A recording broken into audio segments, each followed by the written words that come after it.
On a freezing winter night, single dad John is just trying to get home to his daughter after another long shift, cold, tired, and barely scraping by.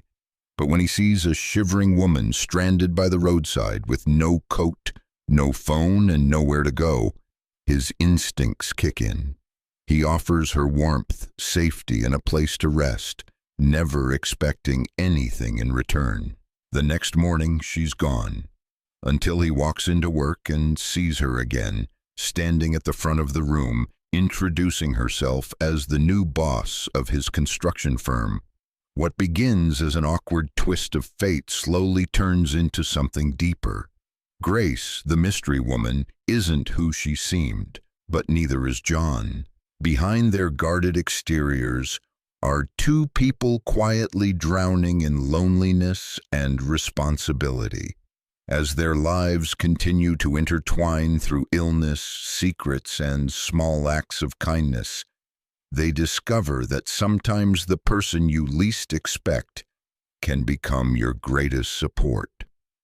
This is a story about second chances, silent struggles, and love found in the most unexpected places.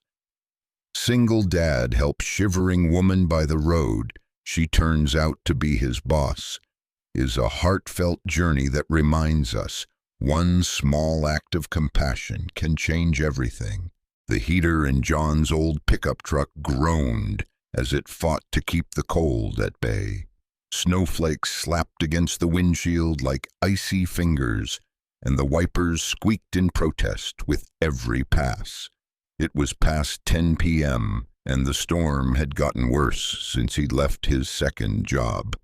His shoulders ached from lifting drywall all day, and all he could think about was getting home to Lily, his 8-year-old daughter, and the leftover spaghetti waiting in the fridge.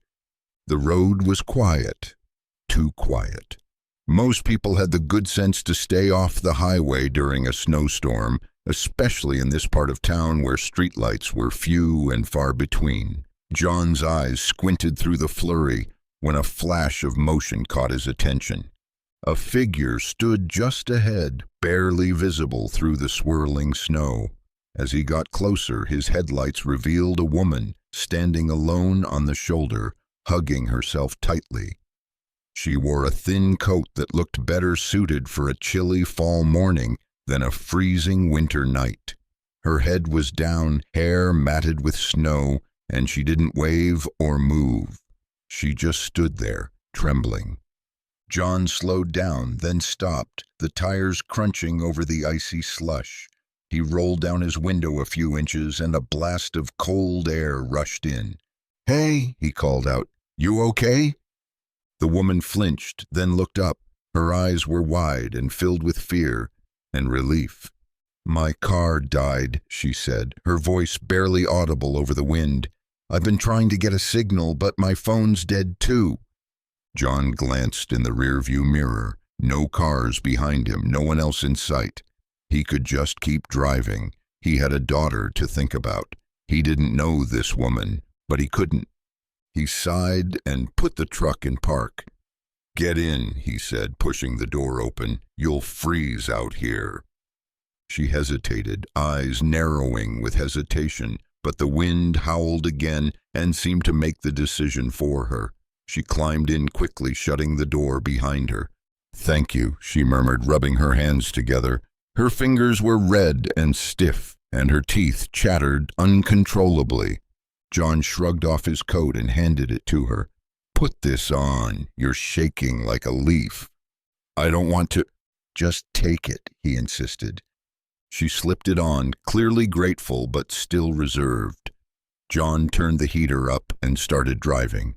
"There's a diner not far from here," he said. "We'll get you warmed up and figure things out." The woman nodded, still quiet. He glanced at her again.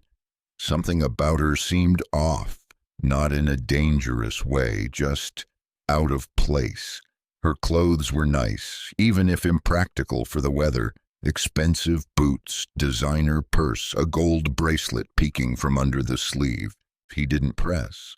Everyone had a story, and he wasn't in the business of judging. They rode in silence for a few minutes, the only sound the crunch of tires and the soft hum of the heater. Finally she spoke. "I'm Grace," she said. "John." He offered a small smile, eyes still on the road. "Thank you, John," she added, more sincerely this time.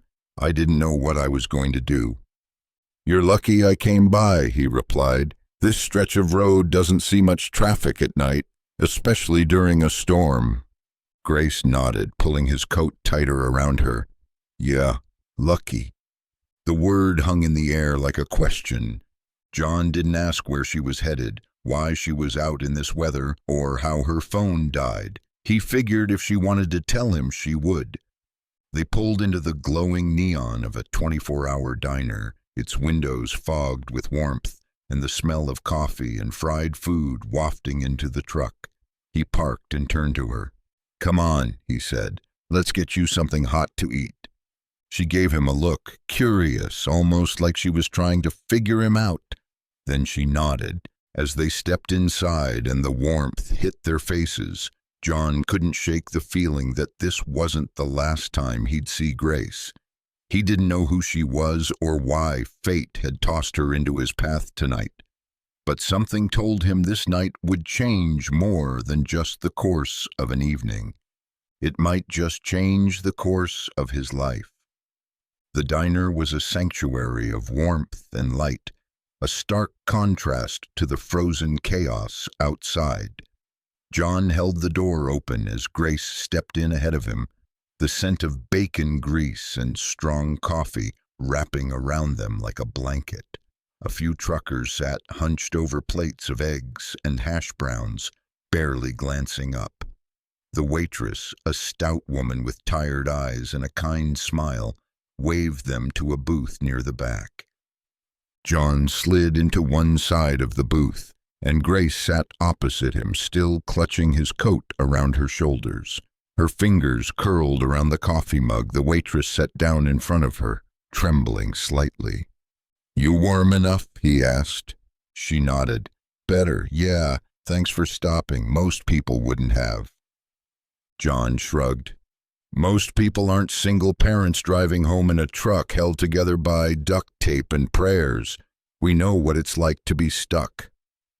That earned a small smile from her. It was quick, barely there, but it softened her face, made her look younger, less guarded.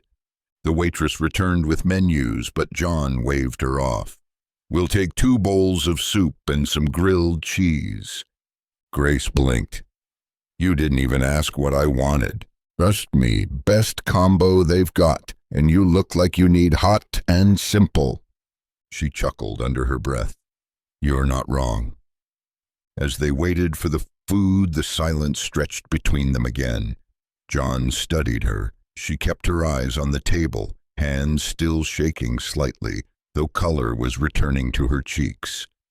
"You sure you're okay?" he asked. "Not frostbitten or anything?"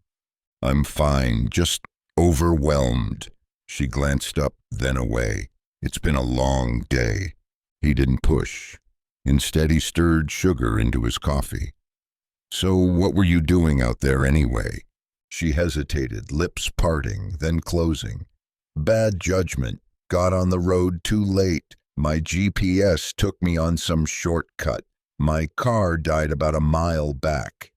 "No emergency kit?" "Nope." "No roadside assistance?"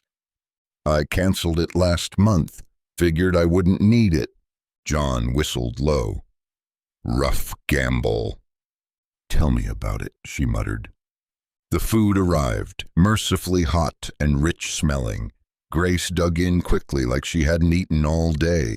John didn't comment. He knew that hunger, the kind that wasn't just physical but bone-deep, the kind that came from exhaustion, anxiety, and the weight of trying to survive. They ate in silence. After a while, she leaned back, clearly warmer and calmer. "Thank you," she said again, this time with more weight. "I mean it." John looked at her for a long moment, then nodded. "Let's get you somewhere safe to sleep tonight." Back in the truck, Grace wrapped his coat tighter around her as John navigated the now blanketed roads toward his small apartment on the edge of town. "Are you sure this is okay?" she asked, uncertainty creeping into her voice. "You want to pay for a hotel with no wallet or phone?" he asked with a half grin. "Didn't think so." She laughed softly, but it was a tired sound. "Fair enough." They pulled into a small, worn complex, 3 stories of aging bricks and metal stairs. The parking lot was empty except for John's truck and one rusty sedan. He killed the engine and looked at her. "Just a couch, nothing fancy, but it's warm and Lily's a heavy sleeper." "Lily?" "My daughter, 8 going on 30. Grace smiled. "Sounds like a handful."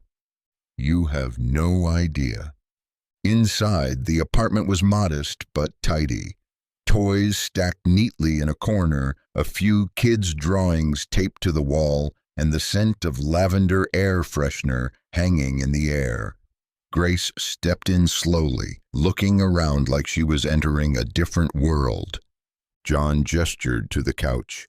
"Blankets are in the closet, bathrooms down the hall. I'll be up early for work, so make yourself at home." Grace looked at him, genuinely touched. "You're being very kind." "I try." She hesitated again, then whispered, "You don't even know me." John gave her a tired but sincere look. "Sometimes you help people just because it's the right thing to do."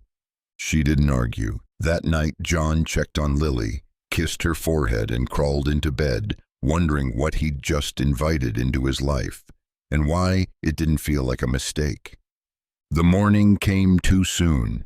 Pale light filtered through the blinds as John brewed a quick pot of coffee and slipped on his work boots. He walked into the living room, expecting to find Grace still asleep. Instead, she was standing by the window, wrapped in a blanket, staring outside. "You didn't sleep?" he asked, pouring her a cup of coffee. "A little, not much." He handed her the mug, then called down the hall. "Lily, breakfast." A sleepy groan answered. Grace took a sip. "You really do it all, huh?" John shrugged. "Got no choice."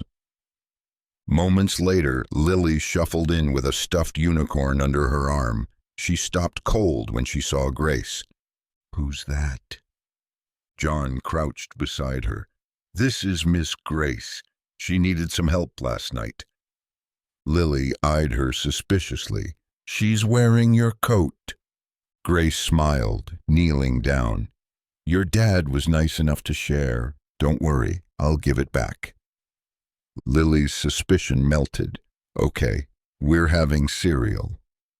Over a quick breakfast, the 3 of them shared easy banter. It felt strange but good, like a glimpse of something normal. Grace stood to leave. "I should get going. Thank you again for everything."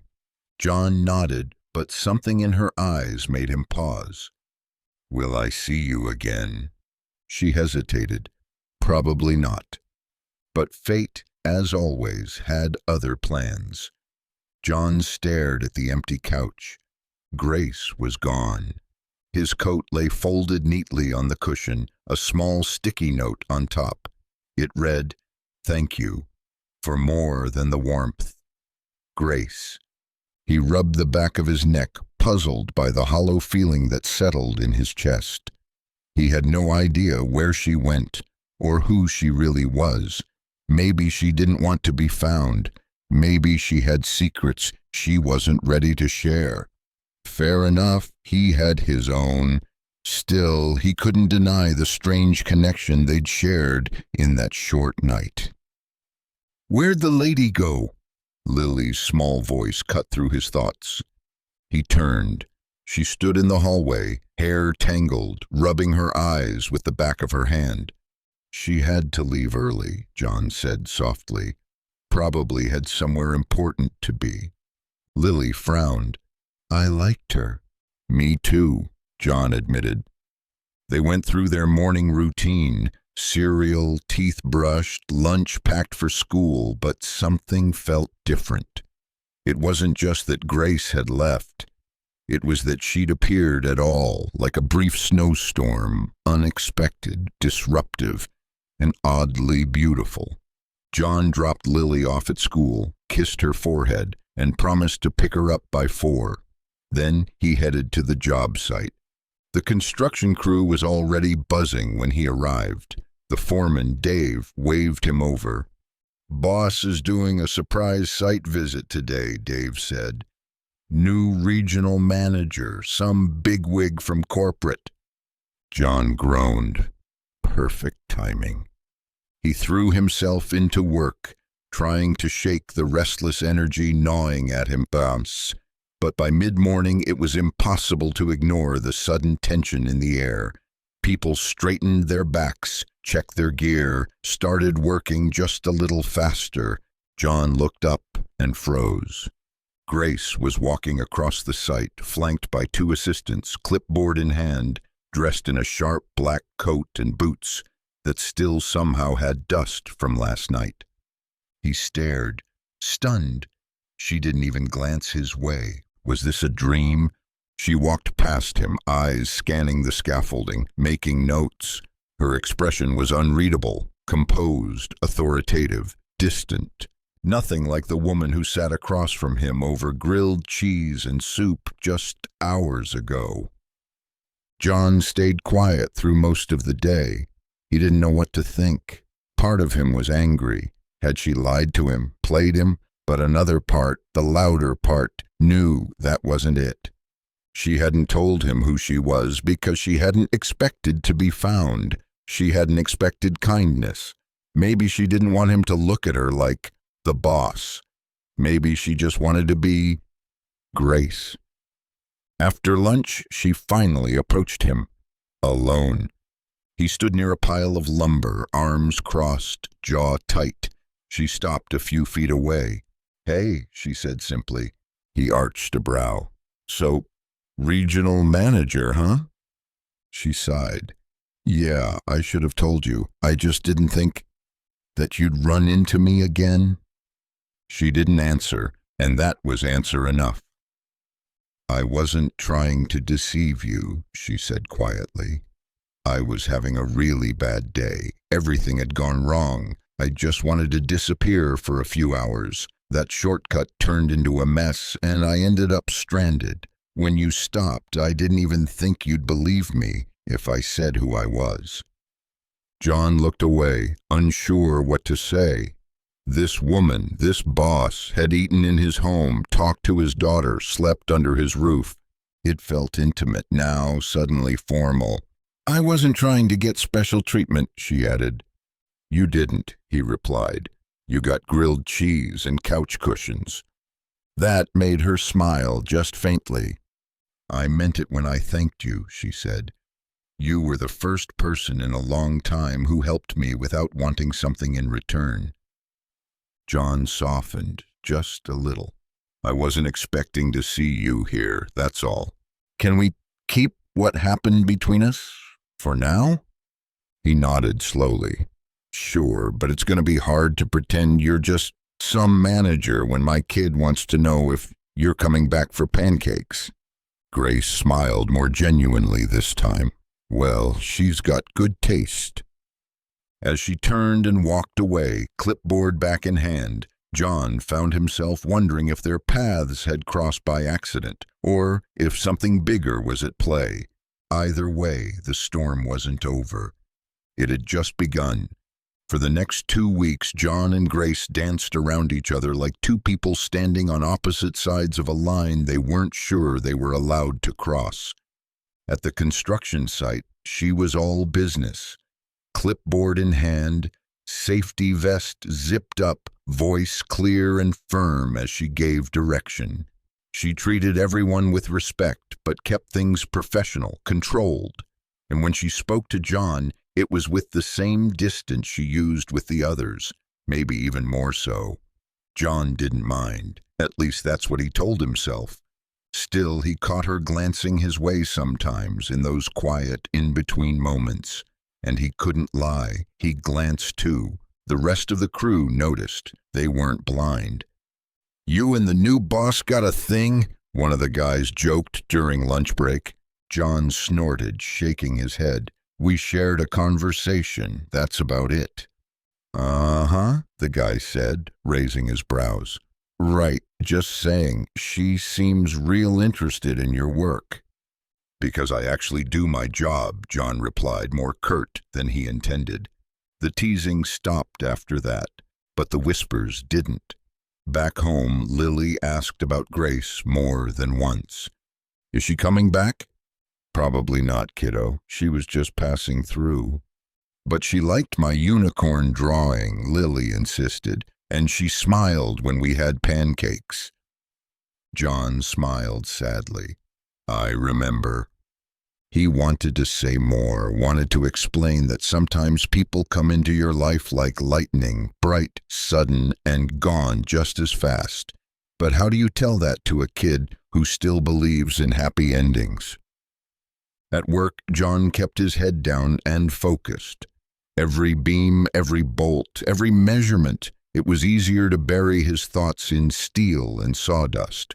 But no matter how much he tried, Grace stayed at the edge of his mind, not as a boss, not even as the woman from the road, but as the person who sat across from him that night, quiet and cold, yet somehow familiar. He couldn't explain it, but he also couldn't shake it, and deep down he had the feeling she couldn't either. It started subtly. Grace began showing up at the site more frequently. At first, it was under the guise of reviewing progress or checking compliance reports, but gradually, her visits turned into something else. Longer chats, shared coffee breaks, even the occasional joke exchanged beneath scaffolding. One afternoon, as John hammered a beam into place, he saw her watching from the second-floor frame, not with a manager's eye, but with something else. Something quieter. When he climbed down, she approached. "You really know your way around this place," she said. "Been building things since I was 17, he replied. "It's the only thing that makes sense when everything else is chaos." Grace nodded, understanding far more than he expected. "It shows." They walked the site together, reviewing plans. She asked questions, not just about the project, but about how he balanced work and fatherhood, what Lily was like, how he managed stress. At first, John answered cautiously, then with surprising ease. Somewhere between stacks of insulation and scattered nails, the tension between them shifted. They weren't just employee and employer anymore. They were two people trying to figure out what to do with this strange thread that kept tying them together. "Can I ask you something?" Grace said one day, as they leaned against a pile of lumber during a break. "Shoot. Why did you stop that night?" John thought for a moment. "I've been on the side of the road before, figuratively and literally. I know what it's like to feel alone and invisible. I guess I didn't want you to feel that." She looked at him, something raw flickering in her eyes. "I didn't." It was the first time she'd said something truly personal since that night. That silence returned, the charged kind, full of words they didn't say. A crew member called John over, and the moment passed. But the feeling didn't. That night, John sat on the couch after Lily had gone to bed, staring at the sticky note Grace had left weeks ago. Thank you for more than the warmth. It meant something different now, something more. Here are the next 2 chapters in the same tone and style. It started with a cough. At first, John thought nothing of it. Kids get colds. Lily had been running around the playground in light layers again, and the weather had dipped unexpectedly. He made her some tea, gave her children's Tylenol, and put her to bed early. But the cough didn't stop. By morning, Lily was burning up, cheeks flushed and eyes glassy. Her small body trembled under the covers, and when she tried to speak, Her voice cracked like dry wood. John's heart clenched. He called the school first, then work. Dave picked up, his voice groggy. "Hey man, sorry to do this last minute. Lily's really sick. I've got to stay home today." There was a pause. "You should probably tell Grace." John hesitated. "Yeah, right." He hated asking for time off, even more when he knew others were already stretched thin. But Lily came first, always. He texted Grace, keeping it short. "Need to stay home. Lily's sick. Hope that's okay." She replied within minutes. "Take whatever time you need. Let me know if you need anything." Simple, direct, but somehow warm. John spent the day by Lily's side. Cool cloths, juice, cartoons. The fever broke by evening, but her energy was gone. She curled into him on the couch, small and fragile, in a way that scared him more than he let on. That night, as he was cleaning up soup bowls and putting away the thermometer, there was a knock at the door. He opened it cautiously. Grace stood there holding a brown paper bag and a reusable grocery tote. "I didn't know what kind of soup she likes," she said, "so I brought 3 kinds." John blinked. "I also got orange juice and coloring books, because that's what helped me when I was sick." He stepped aside, moved beyond words for a moment. "Come in." Grace set the bags on the counter. Her eyes flicked toward the hallway. "Is she okay?" "She's better now, still weak." Grace nodded. "I hope this helps." "It does. It means a lot, Grace." They stood in the quiet kitchen, surrounded by grocery bags and soft overhead light. It felt more intimate than it should have, and more right than John was ready to admit. For the next few days, Grace checked in, not as a manager, but as someone who cared. She never pried, just sent simple texts. "How's Lily today?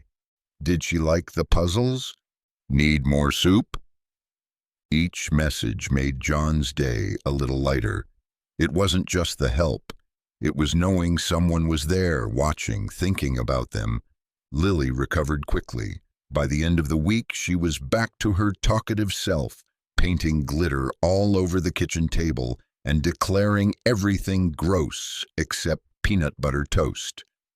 John returned to work, grateful but uneasy. He owed Grace more than he could say, and he didn't like owing anyone. Still, when she stopped by the site later that week, he walked up to her with a quiet smile. "She wants to say thank you." Grace tilted her head. "Who?" "Lily. She drew you something." He handed her a small folded sheet of paper, crayon smeared and curling at the edges. On it was a stick figure version of Grace, complete with long hair and a gold crown. Above it, in shaky kid letters, "Thank you, Miss Grace. You are kind and pretty." Grace stared at it for a long time, her fingers brushing over the paper like it was made of glass. "She said you're like a queen," John added. Grace laughed, really laughed, for the first time in weeks. "That might be the nicest thing anyone's ever given me." John smiled. She meant it. They stood under the frame of the unfinished second floor, wind whistling through the beams, the sounds of hammering and shouting echoing around them. But inside that little moment, the world went quiet. Grace looked at him with something more than gratitude in her eyes. John didn't know what to call it, but he felt it too, and neither of them wanted to walk away. The first snow since the storm began to fall again that Friday. Big, lazy flakes drifting from the sky as if the world was taking a long, deep breath. The site was nearly finished now. Walls up, framing done, inspection scheduled.